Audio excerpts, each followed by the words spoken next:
ನಮಸ್ಕಾರ. One India ಕನ್ನಡಕ್ಕೆ ಸ್ವಾಗತ. ಉದ್ಯಾನ ನಗರಿ ಬೆಂಗಳೂರಿನಲ್ಲಿ ಮತ್ತೊಂದು ರೈಲು ಮಾರ್ಗ ಜನರ ಸಂಚಾರಕ್ಕೆ ಮುಕ್ತವಾಗಲಿದೆ. ಬೈಯಪ್ಪನಹಳ್ಳಿಯಿಂದ ಮೈಸೂರು ರಸ್ತೆಗೆ ಸಂಪರ್ಕ ಕಲ್ಪಿಸುವ 18 ಕಿಲೋಮೀಟರ್ ಮಾರ್ಗ ಏಪ್ರಿಲ್ನಲ್ಲಿ ಸಂಚಾರಕ್ಕೆ ಮುಕ್ತವಾಗುವ ಸಾಧ್ಯತೆ ಇದೆ. ಪೂರ್ವ ಪಶ್ಚಿಮ ಕಾರಿಡಾರ್ನ ಈ ಮಾರ್ಗದಲ್ಲಿ 5 ಕಿಲೋಮೀಟರ್ ಸುರಂಗ ಮಾರ್ಗವಿದ್ದು, ಚಿನ್ನಸ್ವಾಮಿ ಕ್ರೀಡಾಂಗಣದಿಂದ ಮಗಡಿ ರಸ್ತೆ ತನಕ ರೈಲು ಸುರಂಗ ಮಾರ್ಗದಲ್ಲಿ ಸಂಚಾರ ನಡೆಸುತ್ತದೆ. ರೈಲ್ವೆ ಸುರಕ್ಷತಾ ಆಯುಕ್ತರು ಮಾರ್ಚ್ 25ರಂದು ಮಾರ್ಗದಲ್ಲಿ ಪರಿಶೀಲನೆ ನಡೆಸಲಿದ್ದಾರೆ. ಅವರು ಪ್ರಮಾಣಪತ್ರ ನೀಡಿದ ಬಳಿಕ ಸಾರ್ವಜನಿಕ ಸಂಚಾರಕ್ಕೆ ಮಾರ್ಗ ಮುಕ್ತವಾಗಲಿದೆ. ಬೈಯಪ್ಪನಹಳ್ಳಿಯಿಂದ ಹೊರಡುವ ನಮ್ಮ ಮೆಟ್ರೋ ರೈಲು ಇಂದಿರಾನಗರ, ಎಂಜಿ ರಸ್ತೆ, ವಿಧಾನಸೌಧ, ಕೆಂಪೇಗೌಡ ಬಸ್ ನಿಲ್ದಾಣದ ಮೂಲಕ ಮಗಡಿ ರಸ್ತೆ ತಲುಪಲಿದೆ.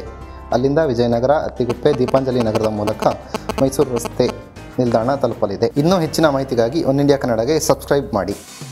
ಹಿಂದೂಸ್ತಾನ ಹಿಂದೂಗಳ ಬಗ್ಗೆ ಈ ಹಿಂದೆ ಹಲವು ದ್ವೇಷ ಭಾಷಣ ಮಾಡಿದ್ದ ಓವೈಸಿ ಮತ್ತೊಂದು ವಿವಾದಕಾರಿ ಭಾಷಣ ಮಾಡಿದ್ದಾರೆ. ನನ್ನ ಕುತ್ತಿಗೆ ಮೇಲೆ ಕತ್ತಿಟ್ಟರು, ನಾನು ಭಾರತ್ ಮಾತಾ ಕಿ ಜೈ ಅನ್ನಲ್ಲ, ಸಂವಿಧಾನದಲ್ಲಿ ಭಾರತ್ ಮಾತಾ ಕಿ ಜೈ ಅನ್ನಬೇಕು ಎಂದು ಎಲ್ಲೂ ಹೇಳಿಲ್ಲ ಎಂದು ಹೇಳಿದ್ದ ಹೈದರಾಬಾದ್ ಸಂಸದ ಅಸಾದುದ್ದೀನ್ ಓವೈಸಿ